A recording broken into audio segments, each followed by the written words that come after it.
On this episode of Narcissist Apocalypse Q&A, we talk with licensed clinical social worker Christine Cocchiola about being the perfect prey for narcissistic abusers, post-separation abuse, and the abuser's coercive control of the court system.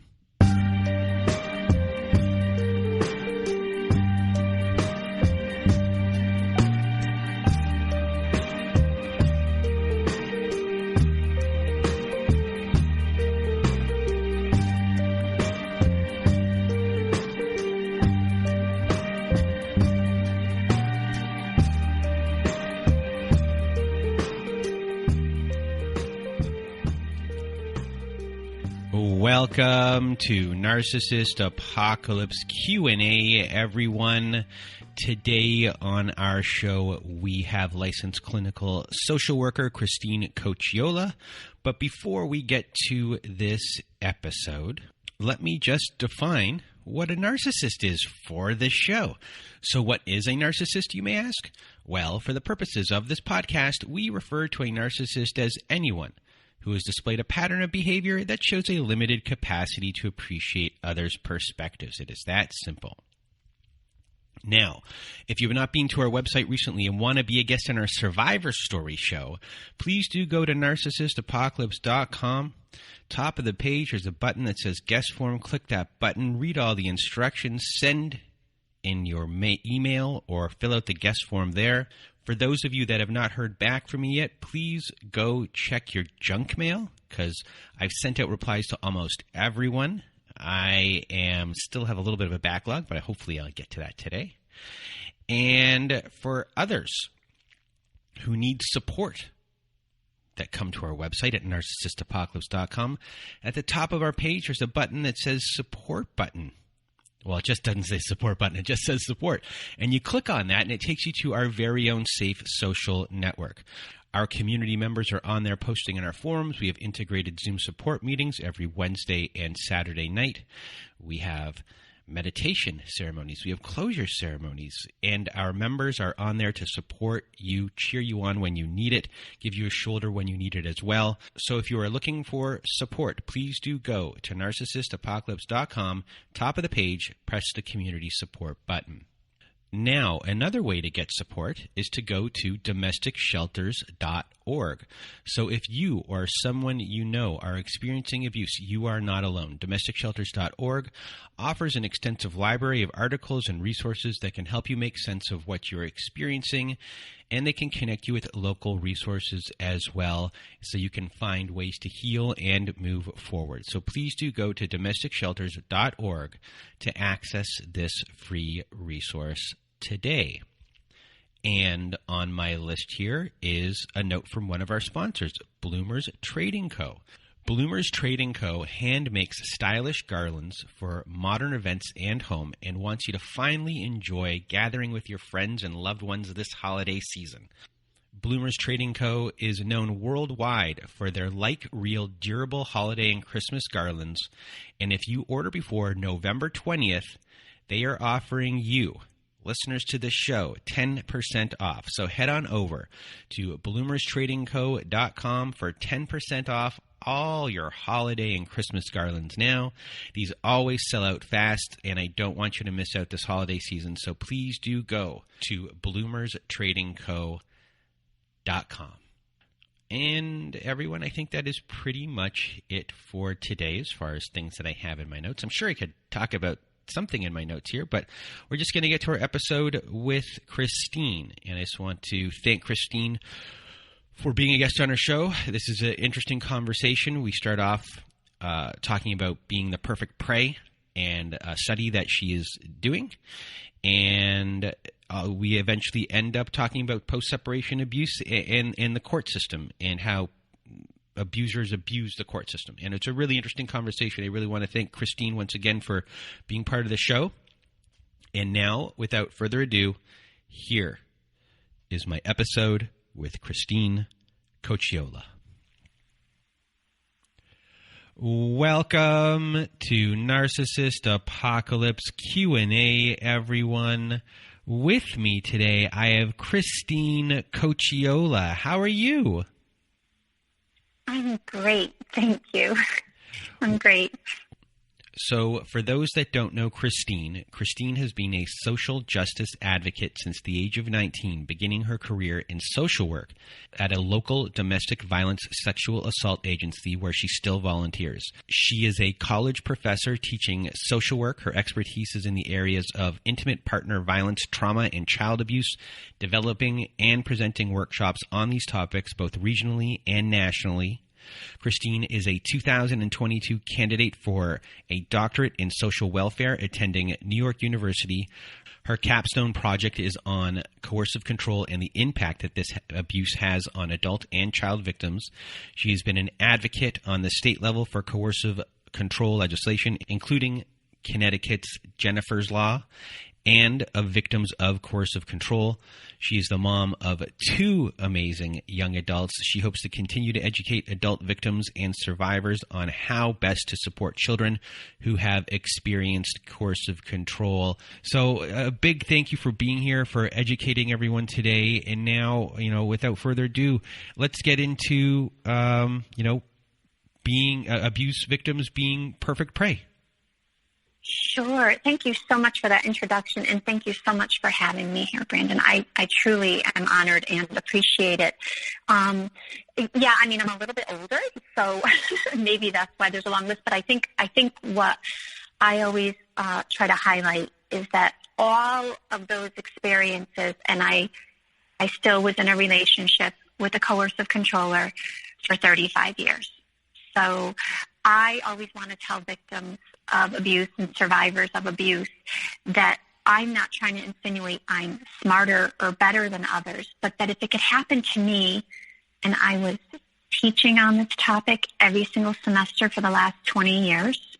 I teach on the power and control wheel. I was an advocate since the age of 19, very engaged in advocating for victims of domestic abuse and sexual assault. I worked for the Department of Children and Families in my younger years, and I've been doing social work my entire life, and I didn't see it in my own life. And that's just, to me, I feel like I'm hoodwinked, like, how did this happen to me? And there's always these conversations around self-worth.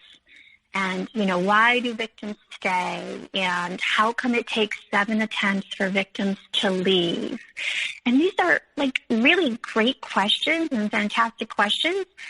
But I guess I feel like if I didn't see the signs and I was teaching on it, then doesn't it make sense that a lot of other people who aren't even aware of what these red flags are, that they would stay or that they would have difficulty leaving? So I call it perfect prey because I feel like victims are set up in a way based on who they are as individuals, that they are the perfect person for a predator, such as a narcissist, such as, any of these pathological behaviors that we see, that victims are just set up in a perfect way to be that prey.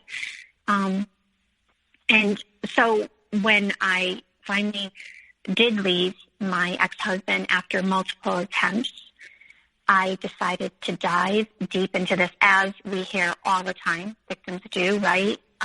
Just researching and looking into how did this happen and what are the signs and how did I miss them, and over again. And I said, you know what, I'm going to go and I'm going to get a degree in this. I'm going to research this as part of a degree. I always had wanted to get my doctorate, and I started researching coercive control at NYU, and decided to do a research study on characteristics of victims. A lot of people who've listened to the show have read the book, The Human Magnet Syndrome. So is your theory, I guess, rooted in the same type of theory? Sure. So that book is sitting on my shelf, and as soon I have 10 books that I started reading, and I tagged pages in them, and that book is there because, yes, the idea that some of us, we've all heard these discussions about the enneagram and the Big Five personality test. Yes, my study is based on this idea of schema theory, which Jeffrey Young came up with. And he and Janet Klasko created they came up with this theory that is the 11 life traps. And they say that all of us have life traps. And when I began my private practice, I really fell in love with his work and with Janet's work on these 11 life traps, because I have several life traps. We all have life traps. And life traps are maladaptive coping mechanisms that we learn from either childhood, our development, or we're born a certain way, or culture. And so what is it about society's impact, the systemic impact of, we could talk a little bit about patriarchy, or how women are people pleasers, or victims in general, whether it's female or male, tend to be really kind-hearted souls. Are they born that way, or did they grow up in environments where someone maybe they felt like they had to take care of maybe their parents a little bit more, or they didn't want to disappoint others? And again, these are all related to those three things: culture, development, and our personality. And I believe that many victims have all of those characteristics that make them, one of Jeffrey Young's life traps is subjugation. So the schema therapy is technically, putting people into one of 11 types of life trap personalities, and then your therapy is based on, helping someone understanding that personality type, if I'm to understand that correctly, using that, and now you're taking those different types of personalities and figuring out how someone can manipulate someone with that type of personality. Exactly. So Jeffrey is a behaviorist, a cognitive behaviorist, and then he and Janet joined forces and created these 11 life traps, and it's a life trap theory. And when I began using his book, I realized I had a life trap of subjugation. I realized, and when you read the book, Reinventing Your Life is what it's called. It actually details how did you maybe get this life trap. And I checked all the boxes. And when I took the test, there's a test for each of the life traps. When I took this particular test, I scored very high in it. And if you score very high in the life trap, it's something that significantly impacts your daily functioning. And so then I said, wow, I'm, going to be getting this degree. What can I research? I'm going to do a research study and see if victims have these characteristics. And it's so I don't know, I'm fairly certain a lot of people know Dr. Sandra Brown. She has a particular focus on victims of domestic abuse and narcissistic abuse. And she did an unpublished study through Purdue, and I think she had 600 victims. And with those 600 victims, they tested very high in agreeableness and conscientiousness on the Big Five personality test. So when I started researching and I found this unpublished study, unfortunately it's unpublished, but when I started researching it, I said, oh my gosh, this reminds me of subjugation, because people who have these subjugation traits often are really big people pleasers, and they try to fix things, and they really just don't want to upset people. They don't want to upset the apple cart. And I really wanted to look at this as saying, so back up a little bit, I have a very successful career. I've had a successful career helping others. And I don't feel that I had self-worth issues. I don't feel that I said, oh, I don't believe in myself, that's why I'm going to stay in this relationship. I feel like I was perfect prey. I feel like I just really always want to fix things and make things better. And then I saw this pattern with some of my clients, and that's where I went with the study. So I went on Instagram, and I had 155 people complete the subjugation questionnaire, and I interviewed 11 participants, and I'm just in the process of writing the manuscript now. but most of the people did score very high or high in subjugation. So subjugation is only one of the 11, correct? Correct. So do we need to know what the other 10 are? Well, I think there's some that are related. So, defectiveness, a life trap of defectiveness, thinking that's a self-worth one, right? Thinking you're not good enough. Gosh, if you compound subjugation and defectiveness, that's like a perfect remedy for somebody to be abused, right? Because they don't think they're good enough. Certainly, I would say that what we know about many people who have these predatory behaviors, they have entitlement as a life trap. They think they are entitled to behave in a certain way, and it doesn't matter, and they have low levels of compassion towards others.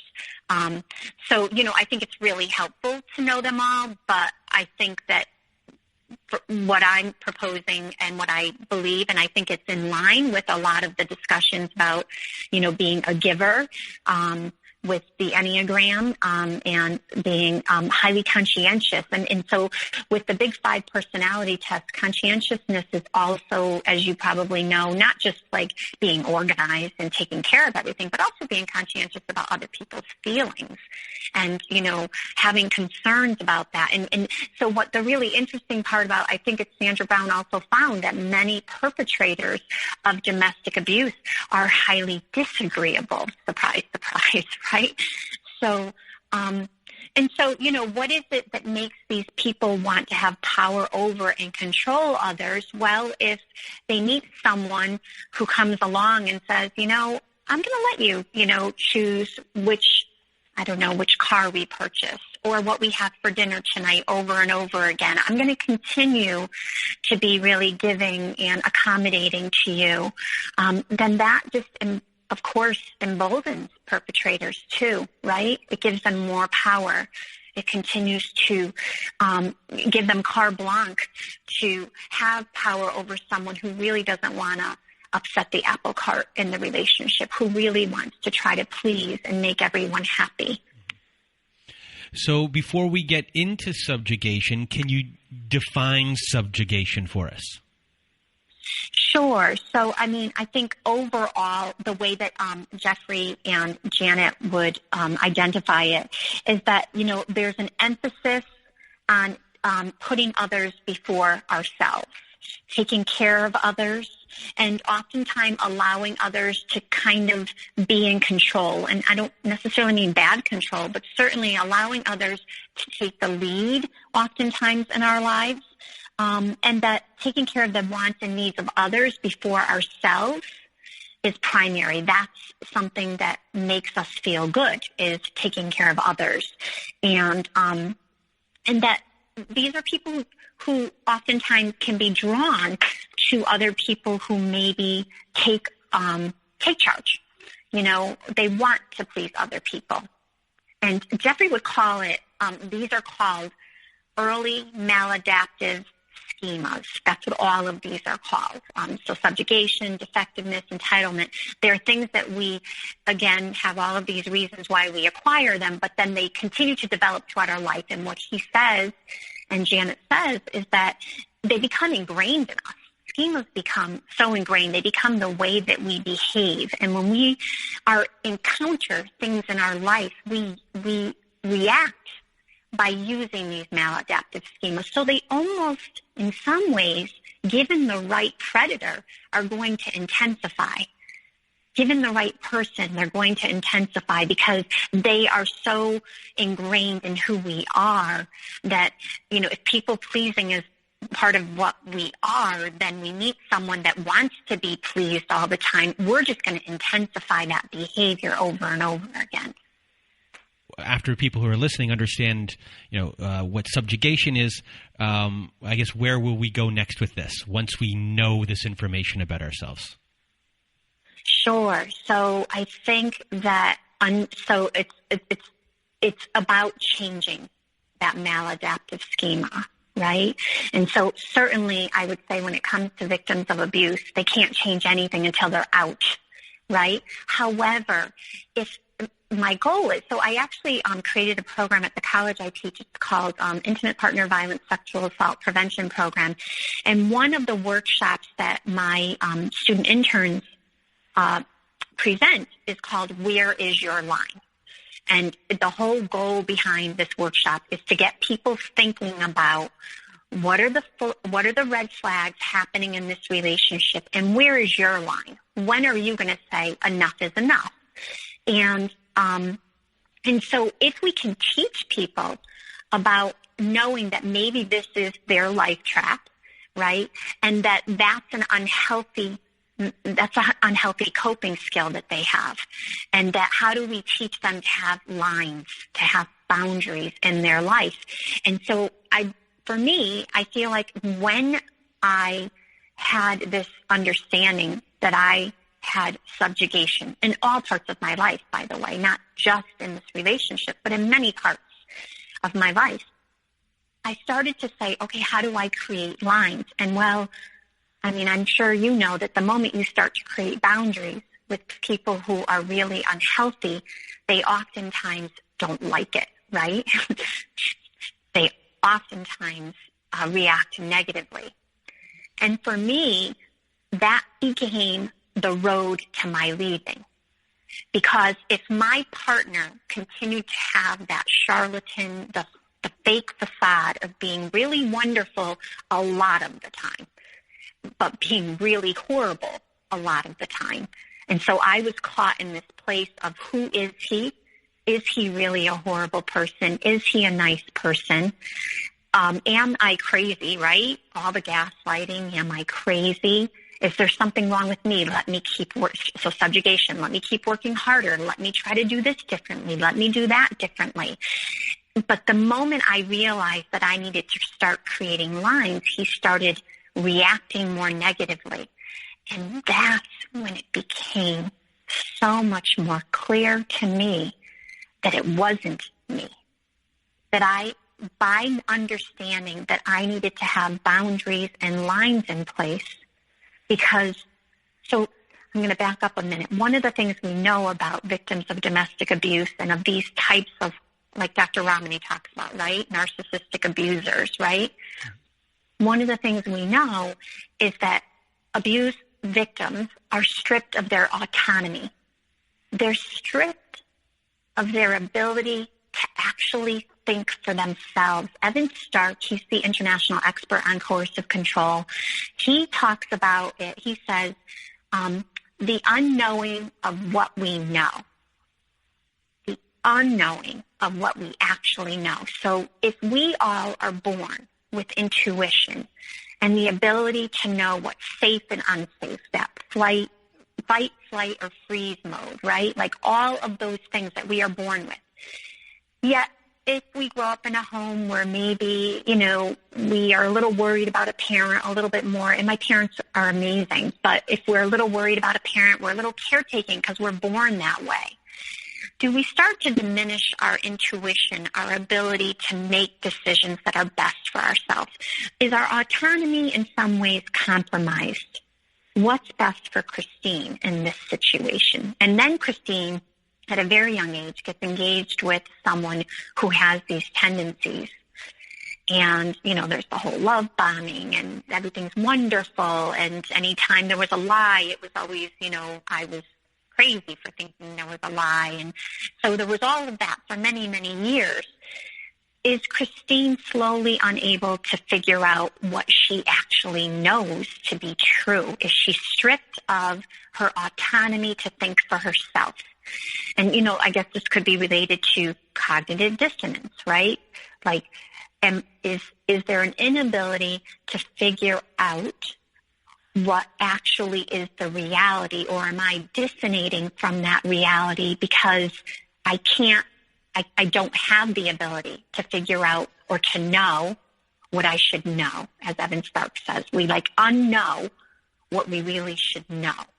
And that is, if you understand that you are a person who has this maladaptive coping schema, if you understand that and you begin to create your own ability to know what you should know, right? Again, this is not victim blaming at all, but begin to have more autonomy in your life and you create more boundaries, that's when that abuser is going to retaliate.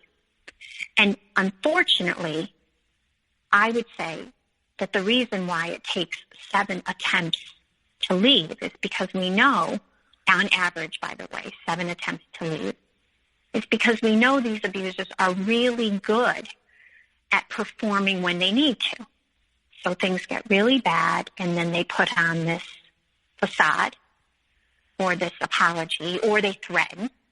You're going to lose everything. You're going to lose your house. You're going to lose your children. All of these horrifying messages back and forth. The victim returns. And of course, now he's gained more control. So then she's back to being in that subjugated space. And I would say that I definitely attempted to leave at least 7 times. I would say that this loss of autonomy, now that I'm outside of it, I see that I didn't have the ability to clearly see what was healthy for me and what was unhealthy for me, because that is all clouded by the abuser's tactics, by the coercive control. And I would say that when I left in 2017, if I had not received horrific, threatening texts, and I blocked him, but emails where I had all the emails going into a special folder so I couldn't see them, but I received about 3,000 in 10 months. Intermittent with, please come back, you're my soulmate, to horrific, you will lose your children, they will always hate you. The worst thing you could say to any protective parent, right? If I did not receive those, I might have gone back to him. I actually might have gone back to him. So he had to be so horrible to me, so horrible. And this is what we know happens over and over again with victims. So I was going to say, this is what happens with victims. So when it comes to your study that you've been doing and your research that you've been doing, I guess, can you, give us, the deep dive of the details of everything that you've found? Sure. So I found that most of the victims have subjugation, for sure, as a life trap. And in the interviews that I did, there were 11 victims that came forward to be interviewed. Some of them were still in the relationship. Some of them had left multiple times and gone back. All of them were being stalked. All of them were suffering what we would call post-separation abuse, where the coercive control intensifies after she leaves. And again, this is another reason why victims don't leave, right? Because it only gets worse. I mean, oftentimes, it only gets worse when the victim decides to finally leave.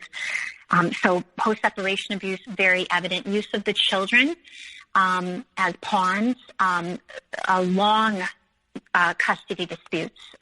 Several of the victims are still embroiled in court. Vexatious litigation is what we call it. Harassing. It's like always, like, I'm sure you would agree, it's always the same story. Literally, the story is so textbook and just a different person, unfortunately. And heartbreaking. I mean, just heartbreaking. So, so my hope is that by publishing this, that maybe we begin to, and Evan Stark is, again, when I told him, he's on my committee for my research, and when I told him my idea, he is such a, at no point does he like to talk about what victims can do differently, which I totally understand. And he said a lot of good it does understanding the characteristics of a victim when he has the heel of his boot on her neck. Quite profound, I think. He's absolutely right. He's absolutely right. But I really am very interested in, first of all, supporting parents who are dealing with children who are behaving, unfortunately, very sadly. They're modeling the behaviors of the abuser and how difficult that is for protective parents, but also really engaging us in conversations about educating our young people. We need to begin educating, and I do this so I teach at a community college full time. I teach adjunct at NYU, but and this idea of talking about power and control as an unhealthy characteristic in relationships, and what does that look like to these college students, so that they can begin to make better choices for themselves. Where is their line, right? So how does this all lead into post-separation abuse? Yeah. So that is a great question, because I think that a lot of people are not talking enough about what we call PSA, post-separation abuse. There is just recently in the non-academia world and even in the academic world, the notion that the abuse often by these offenders, these predators, certainly intensifies. As a matter of fact, I mean, we have some really interesting statistics that I can share with you. Like, we know that actually when a victim leaves a coercively controlling relationship, over 90% of victims suffer post-separation abuse. So if the relationship was based on this power and control, which is always what these relationships are when there's a person with a pathological disorder, I like to call it a characterological disorder, such as narcissism, that oftentimes, more often than not, 90% of the time, this is when he's really going to intensify, or she is going to intensify that abuse significantly. And it comes out in a myriad of ways. So what's interesting is that, you know, if there's been coercive control in the relationship, and I should just mention that, you know, we know that some relationships are what we call situational violence, but very, very few of them are. And those situational violent relationships are, you know, where there's one person or both people who are involved in aggressive behaviors towards each other, which is horrifying and horrible in and of itself. Relationship dynamic is not based on power and control. We know that close to, again, this number 90% of domestic abuse situations are just that, coercive control based on power and control. And so that's been going on for however long the relationship has been going on. And so when the victim finally decides to, I like to say, escape that relationship, and I call it domestic abuse, by the way, because we're trying, I know Jess Hill wrote a really great book, and, you know, why does, See What You Made Me Do, and she's out of Australia, and the idea that it's not always violent, right? That's the problem, is that most of these cases, oftentimes the violent act is the last act. And you know, I'm just going to give you a couple of really interesting statistics. A fifth of homicide victims with restraining orders are murdered within 2 days of getting that order. Within 2 days. And a third are murdered within the first month. So we tell victims to leave. We tell them to get restraining orders. We tell them to go to the police. And then we're now saying that when you do all of that, it's actually going to get horrifically, like, just horrible. It's just going to intensify so much. And so this post-separation abuse is the Duluth group of people who made the power and control wheel also made a post-separation abuse wheel. In the 1980s, they were definitely thinking about power and control as a way to inculcate abuse onto others. And they came up with these ideas that we can use children as proxies against the victim. So I'm going to kind of go through what post-separation abuse looks like. Oftentimes that use of the children is happening already in the relationship, and it's happening oftentimes overtly, where the victim is being undermined or ridiculed, oftentimes dismissed or diminished in the family system. But also it could be going on covertly. I'll just give a little example. So when my offender, when my ex, when I caught him cheating the first time and come to find out it was kind of like he had two lives, virtually the entire relationship. But when I caught him the first time, I left with the kids for the weekend and went to my mom and dad's, and he was begging me to come home. And then at some point was also saying, you know, I could have you arrested for kidnapping the children. And I was just I was very overwhelmed and filled with anxiety. And but then he kept begging, and I came back after the weekend with the kids, and he said, we're going to work it out. We're going to go to therapy. And I went to work that night to teach.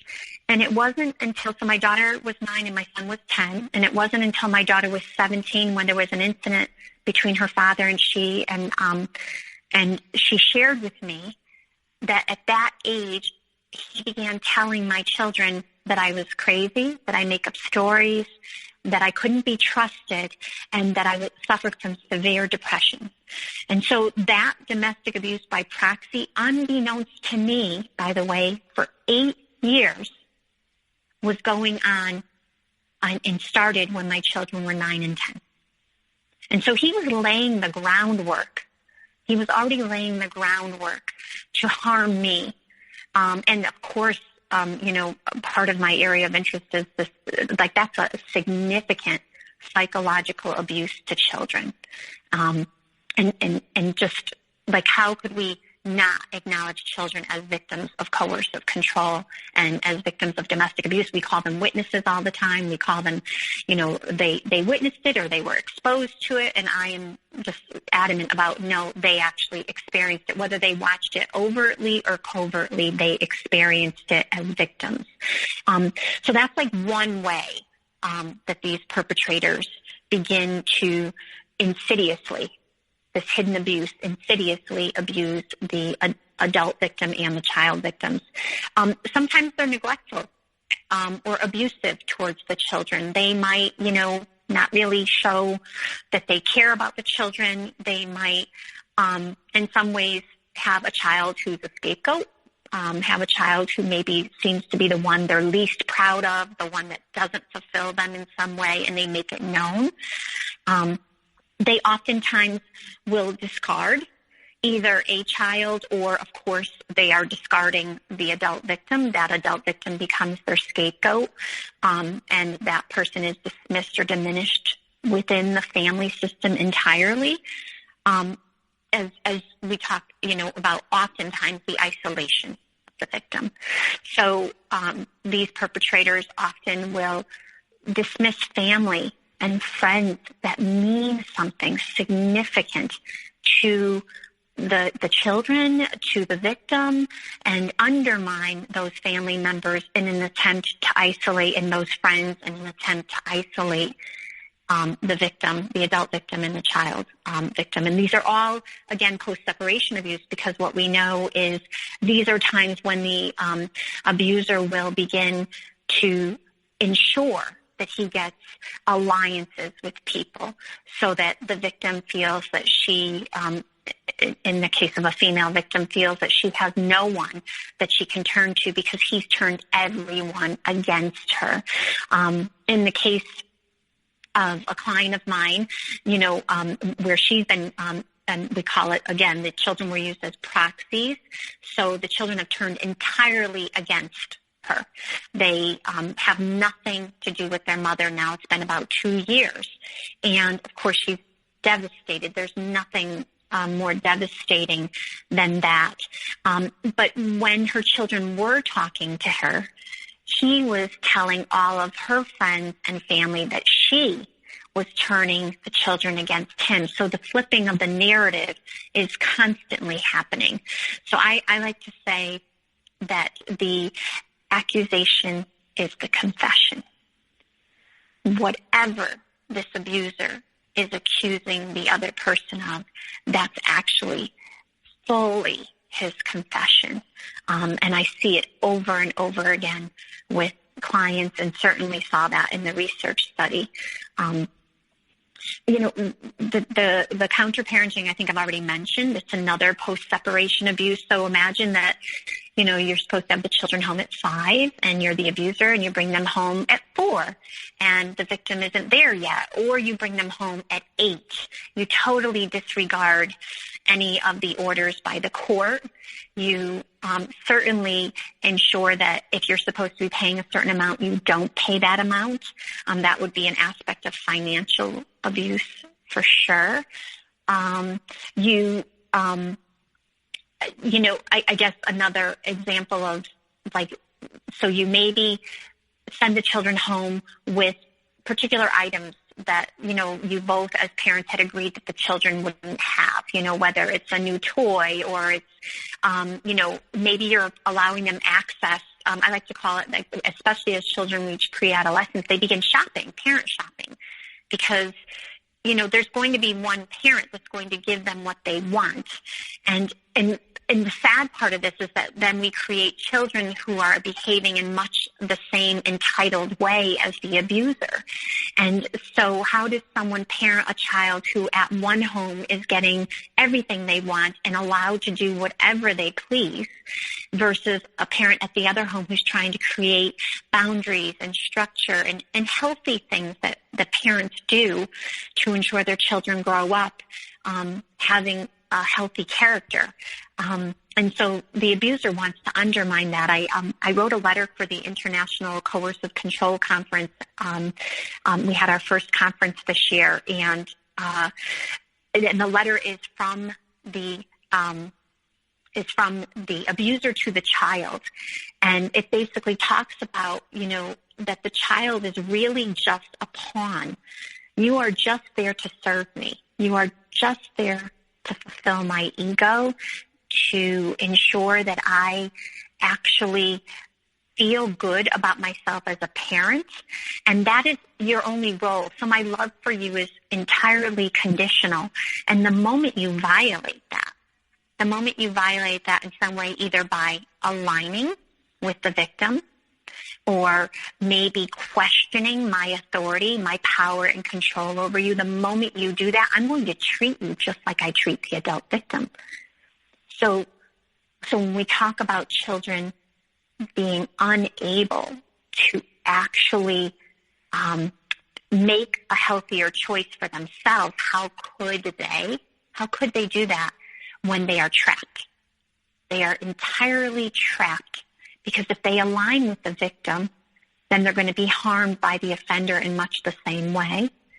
And if they align with the offender, they know that they are also in some ways alienating themselves from someone that actually probably is the healthier parent. So they're cornered, for lack of a better word. And so many of these offenders will keep the victims engaged in court for an extended period of time. And oftentimes, part of this post-separation abuse is they will attempt to get custody simply because either they don't have to pay as much in child support, but also simply because it hurts the adult victim. That's all it is about. They know the adult victim wants nothing more than to have as much time as possible with the children, and so the perpetrator will do whatever he can to prevent that. And that means remaining engaged and embroiled in custody disputes. We know that so let me think about this statistic for a second. I don't want to get it wrong, but that most custody disputes, are domestic abuse. That much is for sure. So when we hear about somebody being engaged in court for 3 or 4 years over custody, the red flag should be going off. That's domestic abuse. That's not a custody dispute.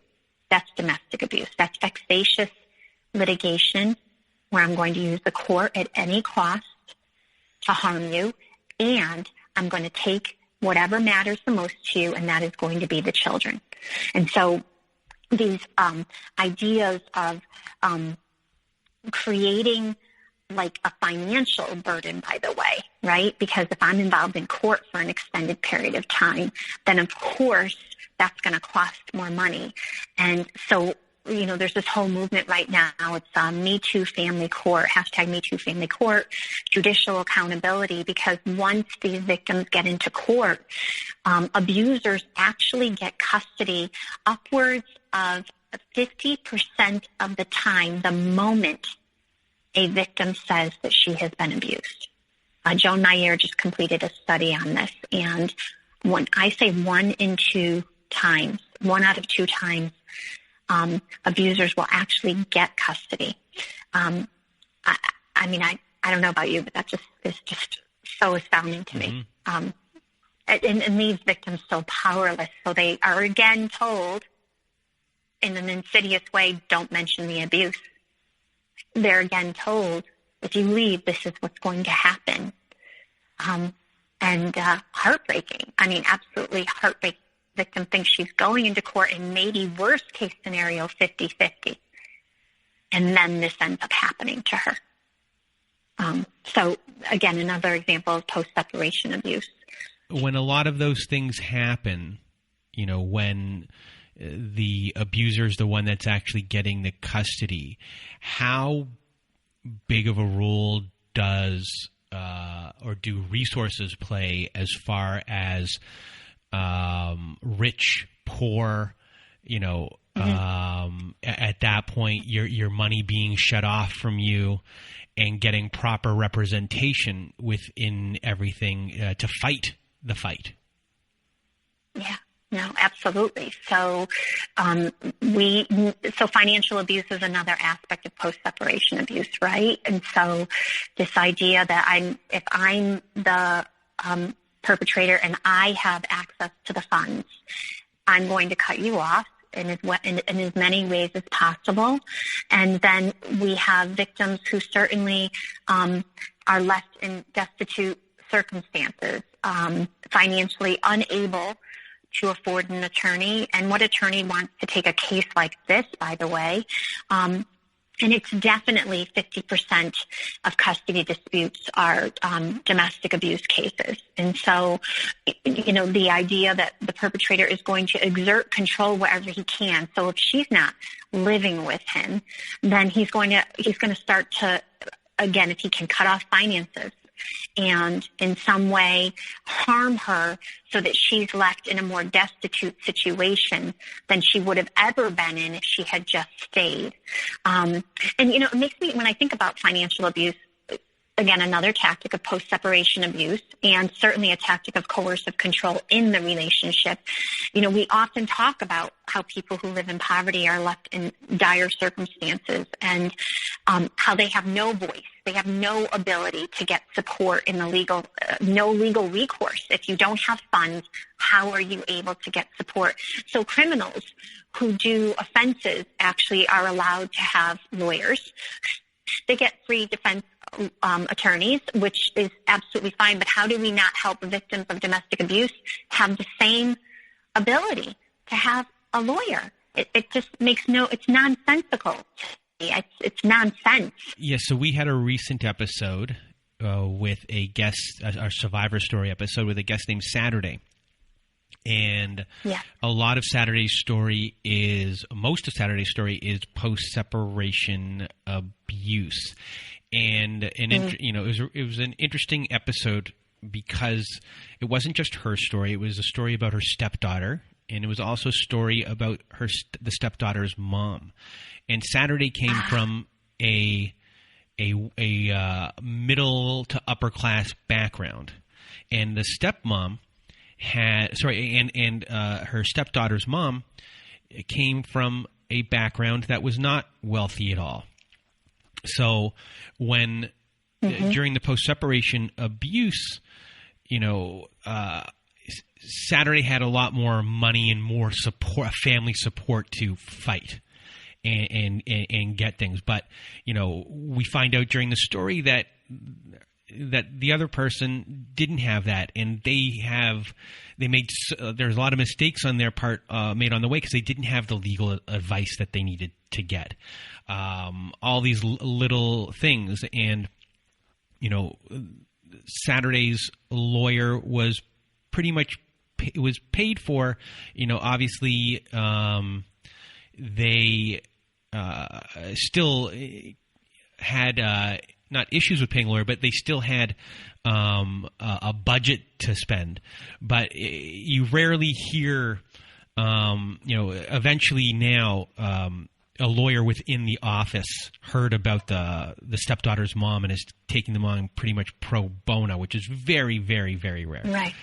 To help them along the way with, because now they're a team. They're all a team now. It's rare that you can get the ex and you all on the same page, because everyone's pretty wary of each other throughout this process. But they became a team because, the stepdaughter is the pawn in the game for everyone.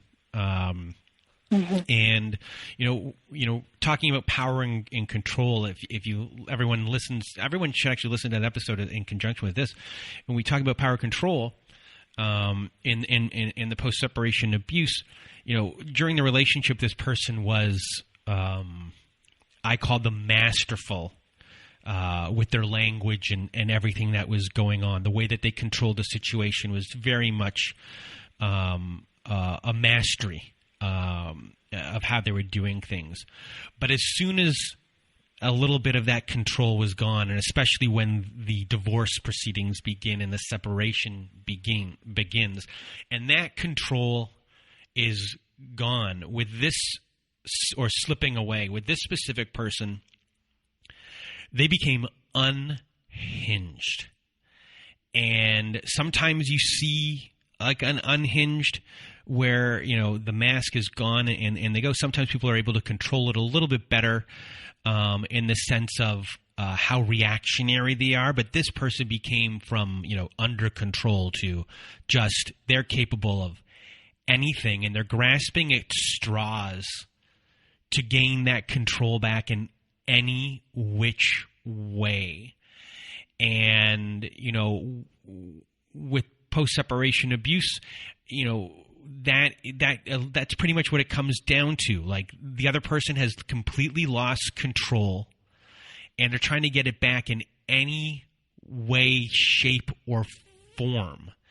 And the old person you might have been dealing with is completely gone, and now you're dealing with someone who isn't rational, because in their mind they're just trying to figure out how to gain that back.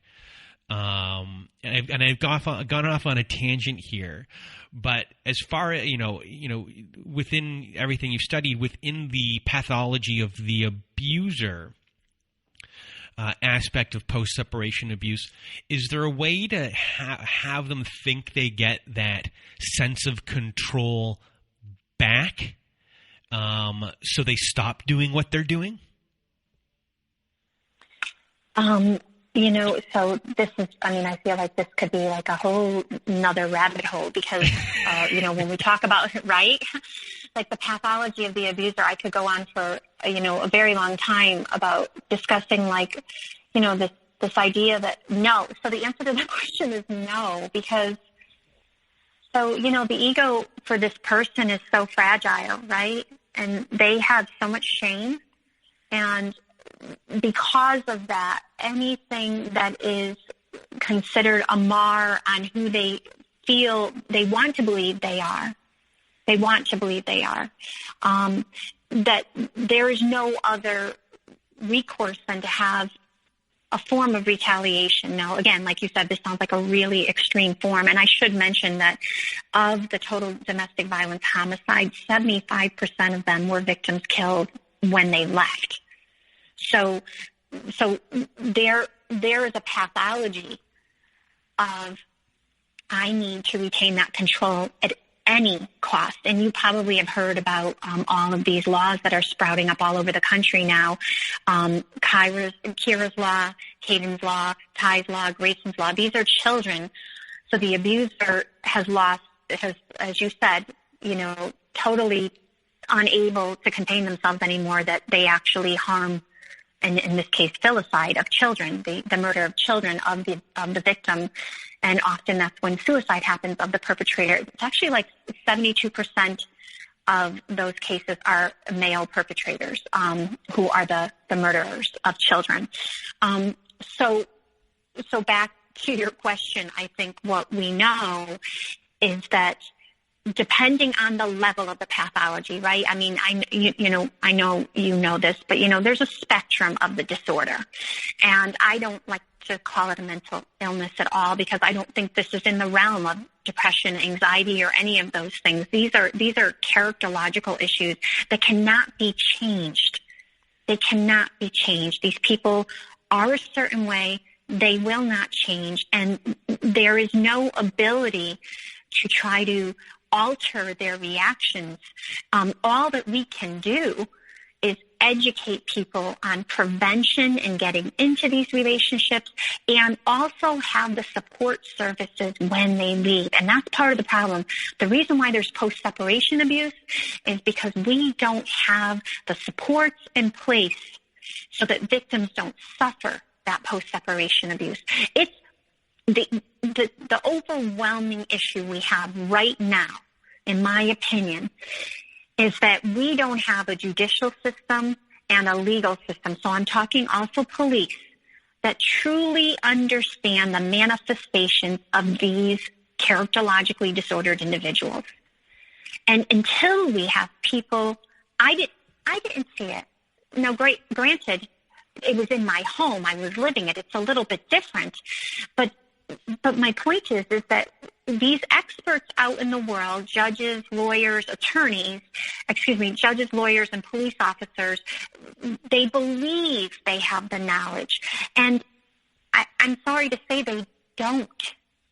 They don't understand this. The pathology is so difficult to understand that until they are willing to truly understand the pathology of these abusers and understand the tactics of coercive control, these types of horrific incidences are going to continue. And that takes people being willing to say, by the way, in a world where, I mean, I'm not trying to be rude, but in a world where there are many people in positions of power who have a belief system that is centered around patriarchy, whether they truly believe it overtly or it's just a feeling that many of us have grown up with. I mean, we can add religion into this, so many of us have grown up in a way that there's a certain position of power that certain people have. And it doesn't have to be male. It can be male and female.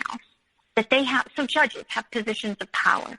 And until these people are willing to acknowledge they don't have all of the knowledge, so they don't have all of the information to protect victims, until they're willing to acknowledge their shortcomings, that this is a really difficult pathology to understand, that even the most astute of us miss it. Until they're willing to actually acknowledge that, then we're not going to get anywhere in preventing this. So we're certainly not going to get past post-separation abuse in the judicial system and the court system. It's just, they are like, it's like that picture that's online of coercive controllers. They have the puppet strings, and these abusers are coercively controlling the court system. They coercively control, they manipulate, they gaslight police. They manipulate, they gaslight judges. They manipulate, they gaslight attorneys. They have victims advocates telling victims, well, he's willing to go to therapy, so if he goes to therapy, will you let the case go? Will you, drop the case? And my situation, no. I want him to go to batterer's intervention. Now, does batterer's intervention work for these people? No, but therapy definitely doesn't work. That's my next study, the gaslighting by therapists, because this happens all too much. So, sorry. Oh, no. So I've been privy to read, some documents that, people go to those batterers prevention type programs, or, the domestic abuse after the, programs for the people that have to go through them. And I'm reading all the things that they're saying on there, and it's really just regurgitation of what they're expected to say. They've been taught, okay, or whatever, but now I have to fill out this form at the end. This is what I've learned, blah, blah, blah, blah, blah. All you have to do to pass that is to regurgitate what you've been told for the last week. And then someone says, okay, they've gone through the course. It doesn't mean anything, No.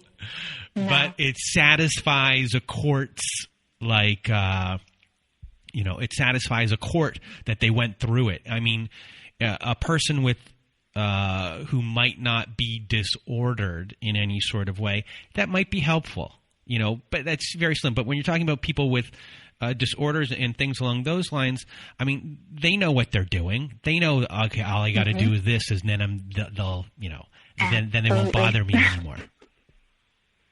Exactly. This is the problem, right? So we have a system, the systemic issues that are not working, and then we have people working in that system who live their lives, and again, this is not they live their lives in this patriarchal lens, this lens of, there are certain people who know better, there are certain people in our society who, quote unquote, are better, are more knowledgeable. And so really what we need is people to begin to remove that lens and to look at what knowledge can I gain as a judge, police officers, obviously the Gabby Petito case, there is an unacknowledged deficiency in these systems. No one's willing to admit it. No one wants to talk about it. And frankly, Connecticut just passed Jennifer's Law. It's the second law, it's the third law in the United States. Hawaii and California have it, where we codified coercive control as a form of domestic violence. And it's fantastic. That's wonderful, right? Colorado has just passed a similar law. So now we have 4 laws.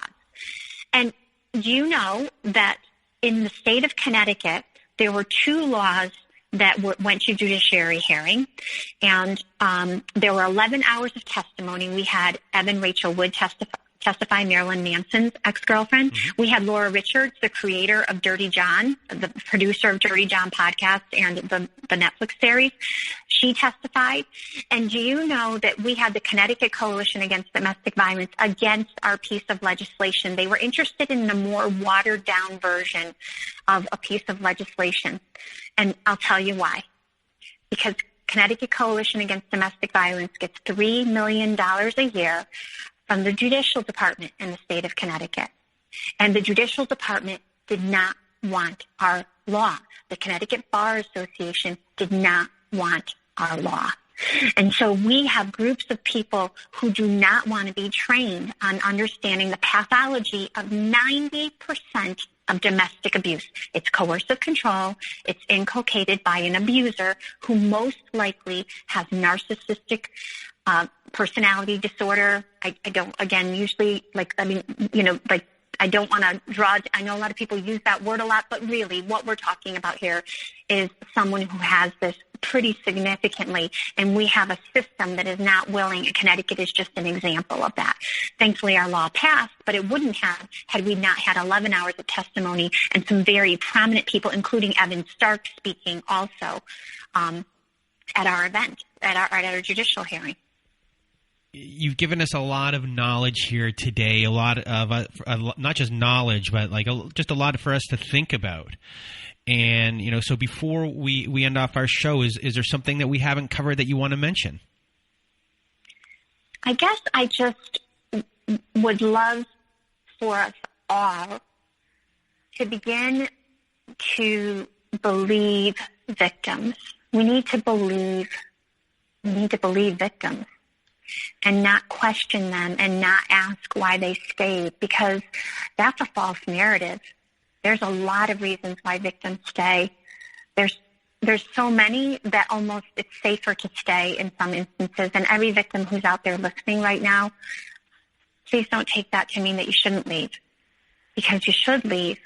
But we understand why you haven't. And we all have a part in supporting victims and supporting their stories and not asking, why didn't she leave? But ask, why did he abuse? That's like really important to me. So, Christine, tell everyone where they can find you. Sure. So I am on Instagram. Coercive control is IPV, intimate partner violence. And I am also, my website is ChristineCocciola.com, COCCHIOLA. I'm very interested in supporting protective parents. And I'm doing some coaching now in supporting people who are trying to help their children with the coercive control experiences that they had in the home. So I'd love to be able to help people. Well, Christine, you helped a lot of people today, and I thank you for it. You were wonderful, and I appreciate you being here and sharing everything. And everyone, I'll have everything about Christine in the show notes to find her if you have trouble spelling certain things. So once again, Christine, a big thank you for being here today. Thank you so much for having me, and thank you for all that you're doing to bring awareness. I can't even tell you. I so much appreciate it. Thank you. Well, thank you. And from Christine Cocchiola and I, we hope you have a good night.